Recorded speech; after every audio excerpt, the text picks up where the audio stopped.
Take it. Please speak about it. ആദരണീയരായ Josh sir, മണി sir, ഗുരുസ്ഥാനിടയിലുള്ള ഒത്തിരി പേര് എന്നെ സ്വാഗതം ചെയ്യുമ്പോൾ പറഞ്ഞ പോലെ തന്നെ ചെറുപ്പം തൊട്ട് സിനിമയിൽ വന്നതുകൊണ്ട് കണ്ടു വളർന്ന ഒരുപാട് മുഖങ്ങളുണ്ട്. ഇവിടെ എത്തിച്ചേർന്ന എല്ലാവർക്കും നന്ദി.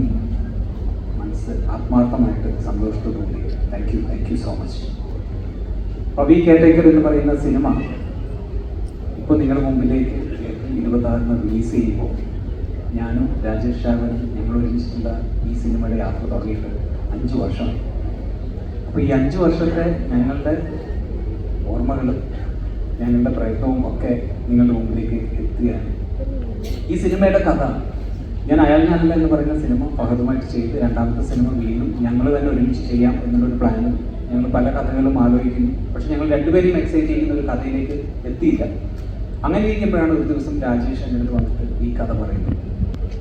അപ്പോൾ രണ്ടാമത്തെ സിനിമയായിട്ട് ഞാൻ ചെയ്യാനിരുന്നത് ഫഹദിനെ വെച്ചിട്ട് തന്നെയുള്ളൊരു സിനിമയായിരുന്നു. പക്ഷേ ഈ കഥ കേട്ടപ്പോൾ എനിക്ക് ഭയങ്കര എക്സൈറ്റ്മെൻറ്റ് തോന്നി.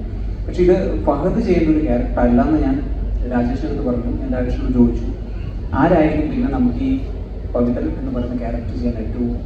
അപ്പോൾ എൻ്റെ മനസ്സിൽ ദിലീപേട്ടനാണ് എന്ന് രാജേഷ് പറഞ്ഞു. അപ്പോൾ തീർച്ചയായിട്ടും ഇതല്ലാതെ വേറൊരാളെ ഞാൻ ആലോചിച്ചില്ല. നിങ്ങൾ ഈ മാറ്റി പറയുമെന്ന് വിചാരിച്ചാണ്.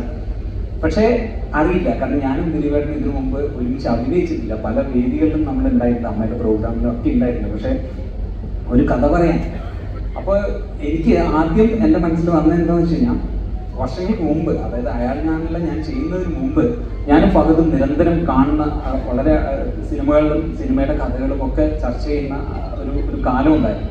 അപ്പോൾ ആ സമയത്ത് ഒരു ദിവസം ഞാൻ ഫഹദിൻ്റെ അടുത്ത് ഫഹദ് എനിക്കൊരു കഥയില്ല, പക്ഷെ ആ കഥ എനിക്ക് ദിലീപേട്ടൻ്റെ അടുത്ത് പറയണം.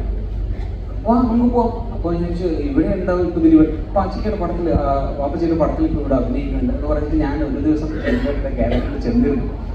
പക്ഷേ കഥ പറയാനുള്ള എന്താ പറയുക ഒരു ധൈര്യം കിട്ടാത്തത് കൊണ്ട് അന്ന് ഞാനൊന്നും പറഞ്ഞില്ല. കാരണം അതല്ല ദിലീപേട്ടനെ വെച്ച് ചെയ്യേണ്ട സിനിമ അന്ന് തോന്നിയിട്ട് ഞാൻ കഥ പറഞ്ഞില്ല. കുറേ നേരം ഞങ്ങൾ വിശേഷങ്ങളൊക്കെ പറഞ്ഞിരുന്നിട്ട് ഞാൻ പോയി. എനിക്കത് ദിലീപേട്ടനും അറിയില്ല ഞാൻ ഇങ്ങനെ ഒരു ശ്രമം മുമ്പ് നടത്തിയത്. അപ്പോൾ ഈ രണ്ടാമത് വീണ്ടും ഇങ്ങനെ ഒരു സിനിമയുമായിട്ട് രാജേഷ് പറഞ്ഞ കഥയുമായിട്ട് ഞാൻ ആദ്യം ചെല്ലുന്നത് ലാലുവേട്ടൻ്റെ അടുത്താണ്. ലാൽ ജോസ്. അപ്പോൾ ലാലുവേട്ടനായിട്ട് ഞാൻ നിരന്തരം ഇത്തരം കഥകൾ പറയുകയും നമ്മൾ സിനിമ ചർച്ചകളൊക്കെ ഉണ്ടാവാറുണ്ട്. അങ്ങനെ ഒരു ദിവസം ഞാൻ ഈ കഥ പറയുന്നു. കഥ പറഞ്ഞു കഴിഞ്ഞ് ഉടനെ പറഞ്ഞു എനിക്ക് ഈ സിനിമ ഭയങ്കരമായിട്ട് ഇഷ്ടമായി.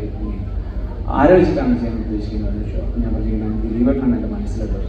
ബെസ്റ്റ് ദിലീപാണ് നെറ്റ്വർക്ക്. അങ്ങനെ എനിക്ക് രണ്ടാമതൊരു ഉറപ്പ് കിട്ടുന്നത് ലാലുവേട്ടൻ്റെ അടുത്താണ്. ലാലുവേട്ടനാണ് ദിലീപേട്ടനെ വിളിച്ചിട്ട് പറയുന്നത് ദിലീപ് ഞാനൊരു കഥ കേട്ടു, എനിക്ക് ഭയങ്കര ഇഷ്ടമായി, നീ കേൾക്കണം എന്ന് പറഞ്ഞിട്ട് എന്നെ ദിലീപേട്ടൻ്റെ അടുത്ത് പറഞ്ഞു വിടുന്നത് ലാലുവേട്ടനാണ്. അപ്പോൾ ഈ സിനിമയുടെ തുടക്കക്കാരൻ എന്ന് പറയുന്നത് ലാലുവേട്ടനും കൂടാണ്. അവിടുന്ന് ഞാൻ കഥ പറഞ്ഞ അന്ന് തന്നെ ദിലീപേട്ടൻ രണ്ടാമതൊന്ന് ആലോചിച്ചില്ല. എൻ്റെ അടുത്ത് ചോദിച്ചു ഈ സിനിമ ആരെ പ്രൊഡ്യൂസ് ചെയ്യുന്നുണ്ട്. ഞാൻ പറഞ്ഞു അത് ഞാൻ ആലോചിച്ചില്ല. വേറെ ആലോചിക്കണ്ട, ഞാൻ തന്നെയാണ് ഇത് പ്രൊഡ്യൂസ് ചെയ്യുന്നത് എന്ന് പറഞ്ഞു. അപ്പോൾ എനിക്ക് കിട്ടിയൊരു ഉറപ്പ്, അവിടുന്ന് ഉണ്ടായ ഒരു കോൺഫിഡൻസ് ഉണ്ടല്ലോ, അതാണ് ഈ സിനിമ ഈ ദൂരത്തേക്ക് നമ്മളെ കൊണ്ടെത്തിച്ചത് എന്ന് ഞാൻ വിശ്വസിക്കുന്നു. ഈശ്വരാധീനം വളരെ മനോഹരമായിട്ട് തന്നെ നമ്മൾ ആഗ്രഹിച്ചതുപോലെ തന്നെ ചിത്രീകരണം നടന്നു. പല പ്രതിബന്ധങ്ങളും അതിൻ്റെ ഇടയിൽ സംഭവിച്ചിരുന്നു. കാരണം ഞങ്ങളിത് കുറച്ച് നാളുകൾ മുമ്പ് ഷൂട്ട് ചെയ്യാനിരുന്നതാണ്. അപ്പോൾ കോവിഡ് വരുന്നു, അങ്ങനെ പല കാരണങ്ങളുണ്ടായി. അങ്ങനെയാണ് എൻ്റെ രണ്ടാമത്തെ സിനിമയായിട്ട് ഡിയർ ഫ്രണ്ട് സംഭവിക്കുന്നത്. ഷൈജുത്താരും സംയുക്താരും ഒക്കെ നമ്മളൊരു കഥ ആലോചിക്കുന്നു. അങ്ങനെ ടൊവിനോനെ വെച്ചിട്ട് ഡിയർ ഫ്രണ്ട് എന്ന് പറയുന്ന സിനിമ ചെയ്തു. വീണ്ടും ഞാൻ ഈ സിനിമയുടെ പണികളിലേക്ക് കടക്കുന്നു. ഇത്രയും കാലഘട്ടം അല്ലെങ്കിൽ 2019 ഞങ്ങൾ എഴുതി തുടങ്ങിയിട്ട് 2024 ഇറങ്ങുന്ന സമയത്ത് 2024 ഈ പടം ഇറങ്ങുന്ന സമയത്ത് ഇതിൻ്റെ ഏറ്റവും രസകരമായിട്ടൊരു കാര്യം, രാജേഷ് എൻ്റെ ഈ കഥ പറഞ്ഞതിന് ശേഷം ഞാൻ രാജേഷിനോട് ചോദിച്ചു രാജേഷ് ഇത് എഴുതാൻ എത്ര സമയം എടുക്കണം. ഒരു 2 മാസം കൊണ്ട് ഞാൻ എഴുതി തരും, അത് കുഴപ്പമില്ല. അത് നമ്മൾ റൂം എടുക്കുന്നു, 2 മാസം എഴുതുന്നു. അപ്പോൾ എഴുതി തുടങ്ങിയപ്പോൾ തന്നെ ഞാൻ രാജേഷിനടുത്ത് എൻ്റെ മനസ്സിലുണ്ട്, ഞാനത് അപ്പോൾ പറഞ്ഞില്ല.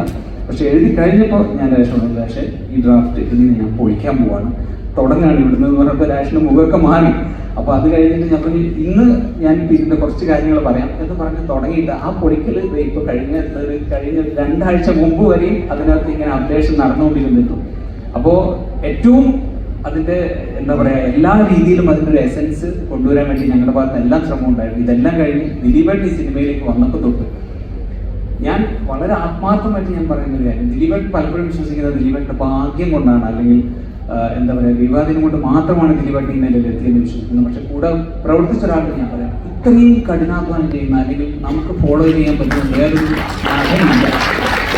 ഒരു സിനിമയ്ക്ക് വേണ്ടി സത്യം പറഞ്ഞ ഇന്നലെ രാത്രി വരെയും ഇതിന്റെ VFXന്റെ ഡീറ്റെയിലിംഗുമായിട്ട് അദ്ദേഹം 12 മണി കഴിഞ്ഞിട്ടും എന്നെ വിളിച്ച് സംസാരിക്കുകയും ആദ്യം സ്റ്റുഡിയോയിൽ പോവുകയും അത് കഴിഞ്ഞ് ഷൂട്ടിങ്ങിന് പോയി.